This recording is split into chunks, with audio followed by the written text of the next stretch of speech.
welcome to my vlog. So this video talks about the life of Jose Rizal and also my learnings about the life, works, and writings of Dr. Jose Rizal. So let's start. Go! Biography of Rizal.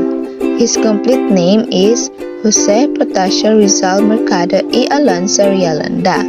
He born on June 19, 1861 at Calamba, Laguna Province, Philippines. He died on December 30, 1896.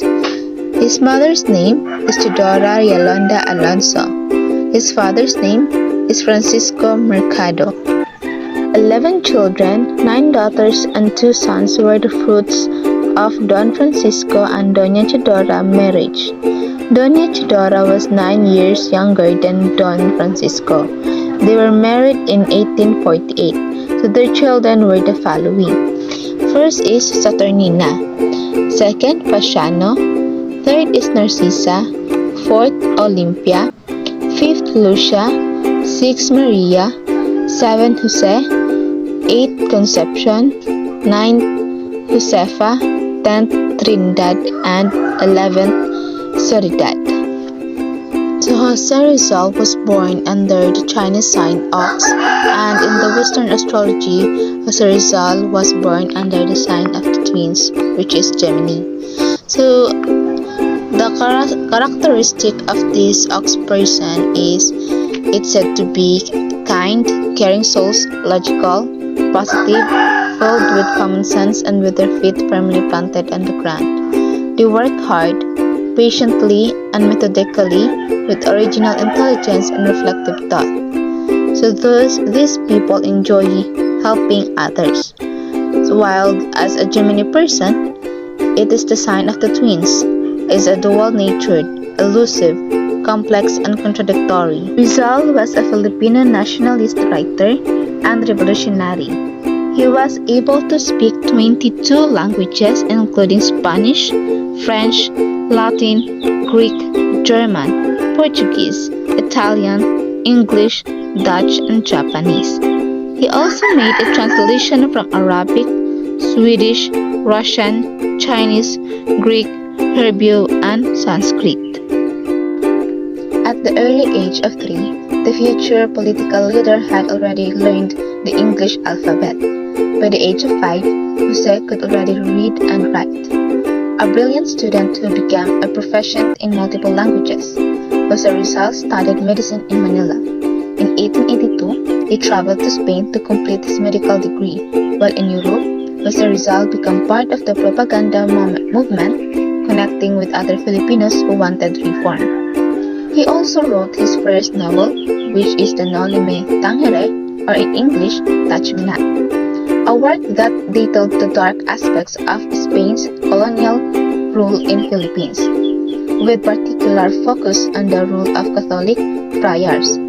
So Rizal had been very vocal against the Spanish government, but in a peaceful and progressive manner. For him, the pen was mightier than the sword. While in Barcelona, Rizal contributed essays, poems, allegories, and editorials to the Spanish newspaper, La Solidaridad. Most of his writings, both in his essays and editorials, centered on individual rights and freedom, specifically for the Filipino people. So as part of his reforms, he even called for the inclusion of the Philippines to become a province of Spain. But among his best works, 2 novels stood out from the rest, which are the No Me Tangere, or the Touch Me Not, and El Filibusterismo, the Reign of the Greed. The both novels, Rizal criticized the Spanish colonial rule in the country and exposed the ills of Philippine society at the time. Because he wrote about the injustice and brutality of the Spaniards in the country, the authorities banned Filipinos from reading the controversial books, but it not banned completely. More Filipinos read the book with their eyes open to the truth that they were suffering unspeakable abuse at the hands of the friars. On his way of Cuba, he was arrested in Barcelona and sent back to Manila to stand for trial before the court-martial. Rizal was charged with sedition, conspiracy, and rebellion, therefore sentenced to death by firing squad. Days before his execution, Rizal bid farewell to his motherland and countrymen through one of his final letters, entitled Mi Ultimo Adios or My Last Farewell. So Dr. Rizal was executed on the morning of December 30, 1896, in what was then called Bagong Bayan, now referred to as Iloneta.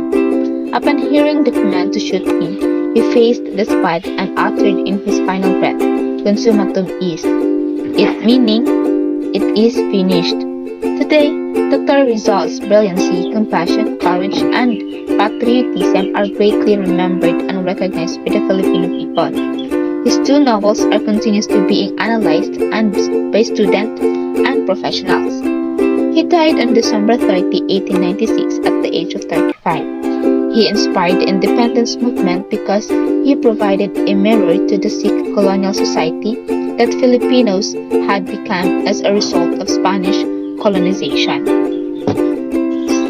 So, Filipino people have ability to fight for their rights and have courage. Just like Jose Rizal, he did not surrender to fight for the rights, and also he is not afraid even though his opponents are Spanish, Governor General, friars, and fellow Filipino. The things that I learned from him is that to be a fighter, be brave and stand for what is right.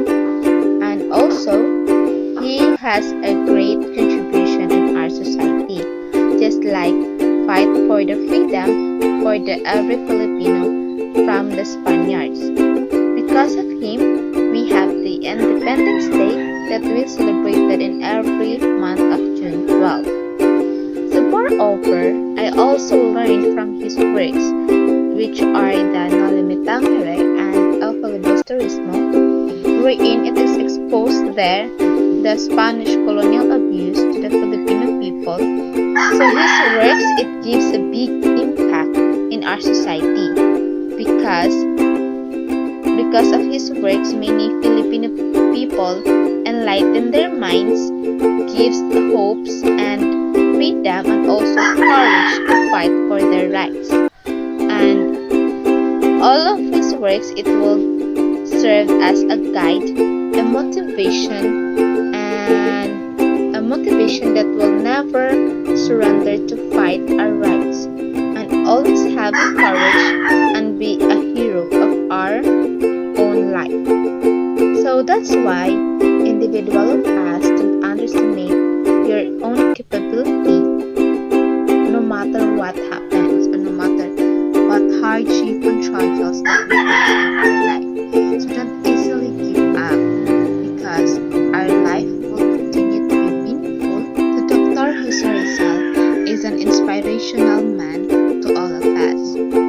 Another one that I learned from him is that education is very important, especially to the young ones.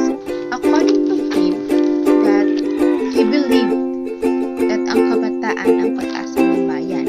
So that's why we are forced to go to school by our parents because they want us to become an educated person. So that's why we need to study well and study hard and study smart in order to become an educated person, and by that we can help our country to be in progress. The positive side of his predicament was that it made him dynamic. So the line is made me struck because not all people will become dynamic despite all the challenges they experience. So to be a fighter in the challenges that we have in our